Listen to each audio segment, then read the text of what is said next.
Hello everyone, आप सभी का बहुत बहुत स्वागत है मेरे चैनल पर। और आज मैं आप लोगों से बात करने आई वाली हूँ जो अतरंगी ने अपना एलिगेशन पार्ट 1, 2, 3 कौन सा बनाया है और अभी आगे भी बनाने वाली है, क्योंकि इसके पास कंटेंट अब है नहीं। बहन चली गई और अब क्या दिखाएगी। सारा काम करती है, झाड़ू पोछा, तो जो वो सब चीज़ें दिखाती है तो लोग कहते ही हैं कि यहाँ तो माँ के यहाँ तो सब चीज़ें कर रही है, झाड़ू भी लगा रही है, पोछा भी लगा रही है, रोटियां भी बना रही है, खाना भी बना, सब कर रही है। मतलब लोग ये कहते हैं यहाँ तो सारा दिन मेड की तरह काम करती है और ससुराल में इसको मेड चाहिए थी। तो अब उन कामों को तो करेगी ऑफ कैमरा, ताकि आप लोग ये ना कह सको कि ये माँ के घर में तो सारे काम करती है। अब इसने नया कंटेंट बना लिया कि मेरे बस का इतनी तो मेरे अंदर हिम्मत है नहीं, मैं बस सिर्फ बोल ही तो देती हूँ, मैं बड़ी स्ट्रांग लेडी हूँ, मैं इंडिपेंडेंट लेडी हूँ, है ना। सिर्फ बोल देती हूँ, बाकी मेरी हिम्मत इतनी भी नहीं होती कि मैं कुछ अच्छा दिखा लूँ, कुकिंग कर कर दिखा लूँ, थोड़ा पैसा यहाँ भी इन्वेस्ट कर लूँ। कपड़ों के ऊपर पैसा इन्वेस्ट करते हैं कि हम ब्लॉगिंग करते हैं, हम शॉपिंग दिखाएंगे, क्योंकि उसमें मेहनत नहीं लगती, उसमें सिर्फ घूमना होता है ना। इसलिए शॉपिंग दिखाओ, कंटेंट बनाओ, खरीद कर ना लाओ चाहे, लेकिन वहां से रील बनाकर आ जाओ मॉल में जाकर और ट्राई कर कर आ जाओ। कपड़ों का क्या जा रहा है, मत खरीदो।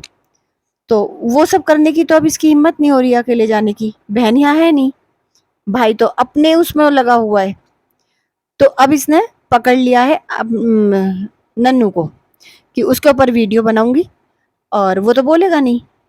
यही लोग ऐसे हैं जो गंदा कंटेंट लेकर आते हैं, वो इन चीज़ों में पड़ता ही नहीं है। वो तब वीडियोस बनाता है, तब बनाए थे उसने जब जब इसने केस किया था और उसके ऊपर कोर्ट में जो धाराएं लगाई थी, उन धाराओं से वो परेशान हो गया था कि मेरे ऊपर घरेलू हिंसा का की धाराएं लगाई हैं, दहेज उत्पीड़न की धाराएं लगाई हैं।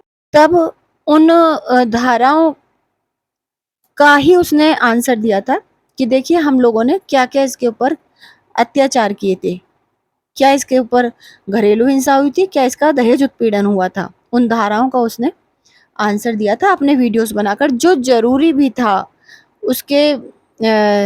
ये तो जब कोर्ट में केस कर चुकी थी तो सबको पता चल जाता है कौन कौन सी धाराएं लगाई हैं। अगर उसको वो रिप्लाई वीडियो ना बनाता, अपनी अपनी ऑडियंस को ना बताता, तो लोग उसको गलत ही समझते ना कि शायद इसने जो दहेज दहेज मांगा होगा इस फैमिली ने, जबकि सबको पता है कोई दहेज नहीं लेकर आई थी ये। लेकिन जो इसके चैनल ने वो तो अभी तक बोल रहे हैं ना कि ये ले लिया, वो ले लिया, ये तो बेचारी पता नहीं क्या क्या लेकर गई थी। लेकिन सबको पता है कुछ नहीं लेकर गई थी, ब्रुश भी तक नहीं लेकर गई थी, एक चप्पल तक नहीं लेकर गई थी अपनी। तो तब उसने जवाब दिए थे, और अब भी वो यही कह रहा है कि मैं एक बार वीडियोस बना चुका हूँ, अब मैं कुछ नहीं बोलूंगा। देखिए पूरी तरह से भड़काने की कोशिश कर रही है नन्नू को, ताकि वो भड़क कर वीडियो बनाए और इसके पूरे खानदान को कंटेंट मिल जाए, एक अच्छा खासा तड़कता भड़कता कंटेंट। क्योंकि इसकी बड़ी बहन के पास भी कंटेंट नहीं है इस समय। वो भी क्या दिखा रही है आपको, सोफा इधर किसका दिया, फ्रिज इधर किसका दिया, और ये मैंने वहां रख दिया सामान, और मैंने नेम प्लेट अंदर की तरफ लगवाई है। सब दरवाजे के बाहर लगवाते हैं, मैंने अंदर की तरफ लगवाई है। वही कंटेंट है उसके पास, बस बाहर जाती नहीं है ताकि लोगों को पता ना चल जाए मैं कहाँ रह रही हूँ। और अब चाहिए इनको कुछ बढ़िया वाला तड़कता भड़कता कंटेंट जिससे व्यूज बढ़े। तो ये ऐसी ही घटिया तरीके अपनाएगी जो बिल्कुल भी जरूरी नहीं है, वो काम कर रही है। तो और आज आपको मैं इसकी एक बहुत बड़ी वाली लापरवाही दिखाने वाली हूँ इस वीडियो में, जो इसने लापरवाही की है। इसने अपने बच्चे का टीकाकरण नहीं करवाया है। ये जो आशा वर्कर ड्रॉप पिलाती हैं उन्हीं के ऊपर डिपेंड करती है। ये खुद माँ को जो चीज़ें याद रखनी चाहिए, ये आशा वर्कर को दोष दे रही है कि हमारे यहाँ की आशा वर्कर ना बताती नहीं है कि दवाई पिलाई जा रही है या नहीं पिलाई जा रही है। जिस शहर में या गांव में जिस दिन जो दवाई पिलाई जाती है, उस दिन पोस्टर छप जाते हैं बड़े बड़े, और उन केंद्रों पर लगा दिया जाता है जहां दवाई पिलवाई जाएगी उस दिन। 24 मई इसको पता ही नहीं है कि पोलियो दिवस होता है, और आप लोग क्या उम्मीद कर सकते हो इससे। मुझे ना जब स्कूल से कॉल आया कि हम पे ना हमारे यहाँ जो सरकारी स्कूल है, गवर्नमेंट स्कूल है, तो उन्होंने कहा कि ना आज बच्चों को दवाइयाँ पिलाई जा रही है। आई थिंक विटामिन ए और एक कुछ और पिलाया जा रहा है। बस मैं जा रही हूँ, तो फिर वो कहते हैं कि आप जल्दी से आ जाओ क्योंकि 12:30-1 बजे तक होता है। सिद्धार्थ को तो हमारे सामने स्कूल है, इसको सिद्धार्थ को वहाँ पर दवाई पिला के आए और 2 घंटे बाद इसको हमने एक टैबलेट भी देनी है। तो जो हमारे उस तरफ है ना आशा वर्कर्स है, वो पता नहीं हमको कॉल करके बताती ही नहीं है कि कब इंजेक्शन लगने हैं, कब क्या होना है, उनको कॉल करके पूछना पड़ता है। लेकिन मैंने यहाँ पे भी जो हमारे वो है आशा वर्कर्स है, उनको बोला हुआ है कि मुझे बता दिया करो कि जब जब हमारे बच्चे को कोई ड्रॉप्स पिलाए, डॉक्टर्स रेगुलर चेकअप के लिए। आज उन्होंने मेरे को बताया कि कौन सा 25 मई को कौन सा डे होता है, मैं भूल गई है। उन्होंने मुझे एक डे बताया कि वो वाला डे है। तो आज के दिन विटामिन ए मैं फोटो खींचा रही दोनों मेडिसिन का, मैं आपसे दो फोटो शेयर कर दूँ कि ये 2 चीज़ें हैं जो आज के दिन बच्चों को पिलाई जाती है। सो वो बोल तो जी ये गई है सरकारी स्कूल में बच्चे को पोलियो की ड्रॉप पिलवाने। इसको नहीं पता, कह रही है कि हमारे यहाँ आशा वर्कर बताती ही नहीं है कि कब पोलियो ड्रॉप पिलाई जाएगी, कब नहीं पिलाई जाएगी। तो मैं इससे ये कहना चाहूँगी, देखिए पहली बात तो मैं आप लोगों को बता दूँ, आशा वर्कर बहुत मेहनत करती हैं और आशा वर्कर घर घर जाकर पूछती हैं, सारी सबकी जानकारी लेती हैं कि आपके यहाँ छोटे बच्चे हैं या नहीं है, कितने हैं अगर हैं तो, और खुद आती हैं, घर घर आती हैं वो ड्रॉप पिलवाने। पहले भी हमने देखा था इसने ड्रॉप आशा वर्कर से ही पिलवाई है। इसने कोई कार्ड नहीं बनवाया इस बच्चे का, जैसे हम लोगों के तो बहुत साल पहले बच्चे हुए थे, बहुत साल हो गए, तब भी हमारा बच्चों का कार्ड बना हुआ था, दोनों बच्चों का। कार्ड के अनुसार हमें तारीख देख लेते थे कार्ड में, जैसे आज बच्चे को कोई इंजेक्शन लगाए तो अगली डेट लिख देते थे डॉक्टर कि अगली डेट कब है और कब आपको इंजेक्शन लगवाने आना है। इसने कोई कार्ड नहीं बनवा रखा। ये इतनी अच्छी माँ है जो कहती है ना मैंने सारी जिम्मेदारियां निभाई हैं अपनी अच्छी माँ होने की, इसने ये जिम्मेदारी निभाई है। इसने अपने बच्चे का जो टीके लगते हैं बच्चों को 2.5 साल तक लगते हैं, 2.5 साल में लास्ट लगा था मेरे बेटे को जो 2.5 साल का हो गया था तो लास्ट वाला इंजेक्शन लगा था, तब उनके सारे पूरे हुए थे। जब से पैदा हुए थे तब से लग ही रहे थे, टाइम टू टाइम इंजेक्शन लगे। और वो जो टीके लगते हैं वो टीके जब डॉक्टर लगाता है तो अगली डेट उसी में लिख देता है कार्ड में। इसने कोई कार्ड नहीं बनवा रखा। देख लीजिए अब आप लोग, ये कितनी अच्छी माँ है। मैं तो कहती हूँ बताए अंकुश ये चीज़ें कोर्ट में जाकर दिखाए कि कितनी केयर की जा रही है। कहती है ना मैंने बहुत अच्छी तरह से टेक केयर की अपने बच्चे की 2 साल तक। 2 साल का बच्चा हो गया, अभी तक इसने कार्ड तक नहीं बनवाया उस बच्चे का। सिर्फ आशा वर्कर पर निर्भर है ये। अगर वो फ़ोन कर देती हैं तो ये चली जाती है बच्चे को ड्रॉप पिलवाने, दवाई पिलवाने, वरना तो ये भी ना पिलाई जाती। वो फ़ोन ना करती तो ये भी ना करवाती, ये भी दवाइयाँ ना पिलवाती बच्चे को। बताइए जी, ये इतनी जिम्मेदार माँ है और इसको यही नहीं पता है कि 24 मई को पोलियो दिवस होता है। कैसी पढ़ी लिखी औरतें हैं, कैसा है वो पीएचडी, वो सिर्फ तुम्हें घटिया कंटेंट की स्क्रिप्ट लिख लिख कर देता है। कैसी पीएचडी कर रखी है, कैसा पढ़ा लिखा इंसान है वो भी नहीं बताता है क्या? तुम लोग अखबार नहीं पढ़ते हो, तुम लोग ये नहीं देखते हो, टीवी नहीं देखते हो। तुमने टीवी तो लगवा रखा है अपने घर में, एडवर्टाइज तो आते रहते हैं, पोलियो दिवस के भी एडवर्टाइज आते हैं, सब चीजें आती हैं। और बच्चों को ये तो बहुत आता है ये वाला एडवर्टाइज तो, कि बच्चों को टाइम से, अपने बच्चों को टाइम से टीके लगवाओ। तो बताइए, इसने सारे टीके मिस किए हैं, कोई भी टीका आज तक बच्चे को लगा ही नहीं है। उसी समय लग गया होगा जिस समय ये पैदा हुआ था बच्चा, उसके बाद टीके नहीं लगे इसको, जब से ये लेकर भाग गई है। और अगर आशा वर्कर ना फोन करें, ना बताएं, तो ये बच्चों को पोलियो की दवाई भी नहीं पिलवाती। बाकी तो और बहुत सारे तरह के इंजेक्शन होते हैं जो लगते हैं, टीके लगाए जाते हैं, जो हमने तो प्राइवेट अस्पतालों में लगवाए हैं अपने बच्चों को, क्योंकि अनदेखी हो जाती है सरकारी अस्पतालों में। अब तो मुझे पता नहीं है, अब थोड़ा सुधार हो गया हो तो, लेकिन जब तक हमारे बच्चे हुए थे तब थोड़ी सी लापरवाही हो जाती थी सरकारी अस्पतालों में, तो हम लोग प्राइवेट हमने अपने डॉक्टर से लगवाए थे सारे। और कार्ड बना हुआ था तो कार्ड पर डेट लिख देते थे डॉक्टर कि किस दिन आना है आपको अगला टीका लगवाने के लिए। इसने कोई कार्ड नहीं बनवाया है। जैसे देखिए, कंटेंट तो इनको हर चीज़ का चाहिए होता है। अगर इसने लगवाए होते टीके तो क्या इसने वो शूट ना किए होते, व्लॉग ना बनाए होते? आज भी तो व्लॉग बनाया है ना, आशा वर्कर से जी जब ये दवाई पिलवाने गई है, पूरा व्लॉग तैयार किया है, आधे से ज़्यादा व्लॉग उस पे ही बनाया है। बाद में एलिगेशन पार्ट लेकर बैठ गई। अब घर का काम करते हुए नहीं दिखाएगी आपको। फिर से आप लोग कह दोगे कि जो है माँ के घर में मेड बन जाती है आकर। अब ऐसे-ऐसे कंटेंट खेलेगी। लेकिन चलिए आज के जो बच्चे को ड्रॉप पिलवाने वाला कंटेंट था, उससे हमें ये तो पता चला ना कि इसने ना तो कोई कार्ड बनवा रखा है बच्चे का, और ना ही जो उसको टीके लगवाए गए हैं प्रॉपर। 2 साल का हो गया बच्चा, 2.5 साल में लास्ट लगता है, ढाई ढाई साल का जब बच्चा हो जाता है। बताइए, ये है ज़िम्मेदार माँ। ये कहती है मैंने बड़े अच्छे से टेक केयर की है बच्चे की।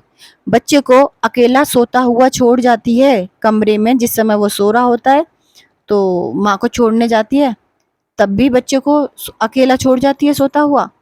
क्योंकि वो तो भाई तो जो चला जाता है, कभी गाड़ी बुकिंग में चला जाता है।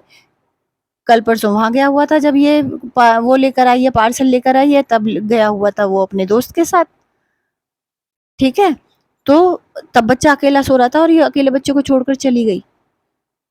अकेला बच्चा अगर घर में हो और अचानक से उसकी आँख खुल जाए और डर जाए वो बुरी तरह से कि घर में कोई नहीं है, मैं अकेला बंद हूँ इस घर में। सोचिए उस बच्चे की मानसिक स्थिति क्या हो सकती है। ये टेक केयर कर रही है ये अपने बच्चे की, ना इसको इंजेक्शनों का पता है, ना इसको जो है ये पता है कि सोते हुए बच्चे को अकेला छोड़कर बिल्कुल नहीं जाते। अरे बच्चा सो रहा है तो सोते हुए को साथ ले जाओ। कहीं अगर जाना भी पड़ रहा है बड़ा इमरजेंसी में, तो सोते हुए बच्चे को साथ में ले जाओ, वरना तो कहीं बराबर तुम्हारी चाची रहती है, चाची के घर में सुला जाओ, वहाँ बच्चों के साथ तो रहेगा। लेकिन क्या ही लोग हैं ये बताइए। हम कितने गलत-गलत चीज़ें सुनते हैं कि छोटे बच्चे को अकेला छोड़ दिया, तो डर की वजह से क्या कर लिया, या फिर अंदर से कुंडी लगा ली और बच्चा खतरे में आ गया, गैस का सिलेंडर खुल गया या कुछ ऐसा हो गया। तो वो सब चीज़ें बहुत सारी हम वीडियोज़ हमारे सामने आती हैं। ये कितनी लापरवाह माँ है, और आज के वीडियो से तो बिल्कुल पता चल गया कि ये कितनी लापरवाह माँ है। फिर से कह रही हूँ, ना इसने कोई कार्ड बनवाया बच्चे का, ना इसने टीके लगवाए प्रॉपर, और देख लीजिए बस बैठकर गाती है कि मैंने अपने सारे फर्ज बड़े अच्छे से निभाए हैं। ये निभाए हैं तुमने बच्चे के प्रति अपने फर्ज, और ये किए तुमने बच्चे की टेक केयर।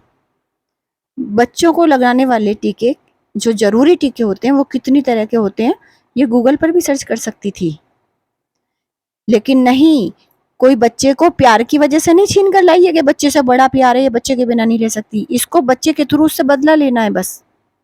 इसलिए इसने बच्चे की लापरवाही की है। अकल तो है ही नहीं, ना माँ ने अकल बताई, ना उस पीएचडी ने अकल बताई।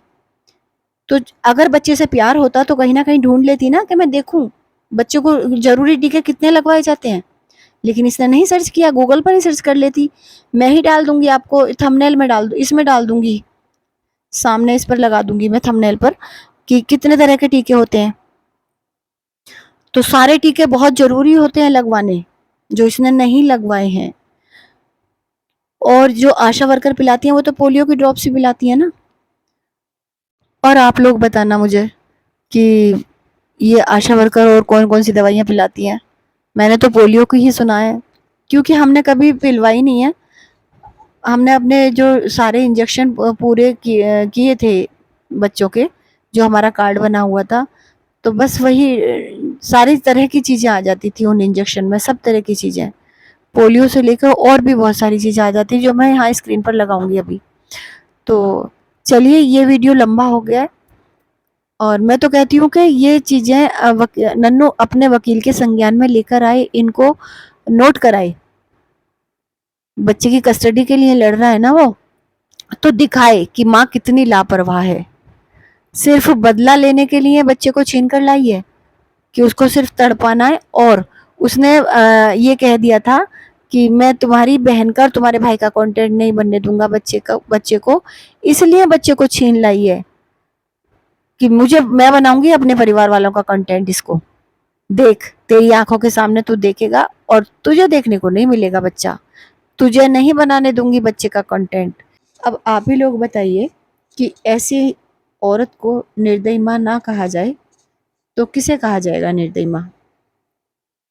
जो औरत अपने बच्चे का प्राइवेट डॉक्टर से टीकाकरण इसलिए नहीं करवाती है कि वहाँ पैसा ज़्यादा खर्च हो जाएगा, जो इसके लिए बहुत बड़ी बात नहीं है, जो ये इतने बड़े सेलिब्रिटी हैं और बच्चे को दिखा-दिखा कर, सुना-सुना कर जो पैसा कमाती है, पहले तो दिखाती थी और अब सुनाती है सिर्फ। तो बच्चे का खर्चा तो बच्चे से निकाल लेती है, फिर भी नहीं बच्चे का टीकाकरण प्राइवेट डॉक्टर से करवाया है, सिर्फ इसीलिए कि पैसे कम लगेंगे। तो क्या कहेंगे आप ऐसे लोगों को? चलो घर के बाकी लोगों को तो हम कह सकते हैं कि है ही नहीं प्यार, लेकिन इसने तो पैदा किया है ना इसको चिंता नहीं होनी चाहिए थी कि मैं अपने बच्चे का टीकाकरण ठीक से कराऊं। पैसा तो मैं बहुत कमा रही हूँ, बच्चे के ऊपर खर्च हो जाएगा तो क्या? बच्चे से को दिखा कर सुना कर जो पैसा कमाया वो अपनी शॉपिंग में खर्च कर देती है, लेकिन बच्चे के ऊपर खर्च नहीं करेगी। डायपर भी मंगवाएगी तो सुनाएगी सबको, देखियो मैं बच्चे के ऊपर खर्चा कर रही हूँ, बच्चे के ऊपर खर्चे तो होते ही हैं। 2 केले लेकर आएगी या 6 केले लेकर आएगी, वो भी दिखाएगी कि मैं ये खर्चा कर रही हूँ बच्चे के ऊपर। डायपर तो हमेशा ही दिखाए जाते हैं कि बच्चे के लिए डायपर आ रहे हैं, और 2 साल का बच्चा हो गया है, अभी तक डायपर पहना रही है उसको। बोलती है सोते समय तो बच्चों को डायपर पहनाया ही जाता है। नहीं, बिल्कुल ज़रूरी नहीं है बच्चे को डायपर पहनाना सोते समय। माँ को पता होना चाहिए मेरा बच्चा 2 बार जाएगा टॉयलेट या 3 बार जाएगा। बस उठाया सोते-सोते बच्चे को और जाकर टॉयलेट में जाकर टॉयलेट करवा दिया।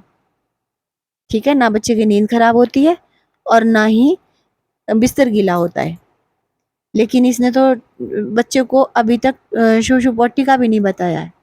2 साल का हो गया है बच्चा और अभी तक उसको डायपर में ही शू-शू पॉटी करने पड़ रहे हैं, एक माँ की लापरवाही की वजह से। माँ की ही लापरवाही कहेंगे हम लोग, क्योंकि बच्चा बहुत इंटेलिजेंट है, वो हर चीज़ को पकड़ लेता है ना?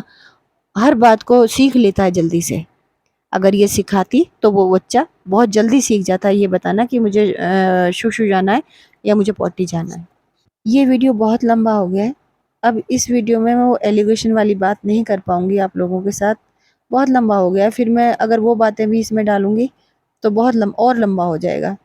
तो चलिए मैं एक और वीडियो बनाऊँगी, मिलूँगी आपसे अपने अगले वीडियो में। बाय।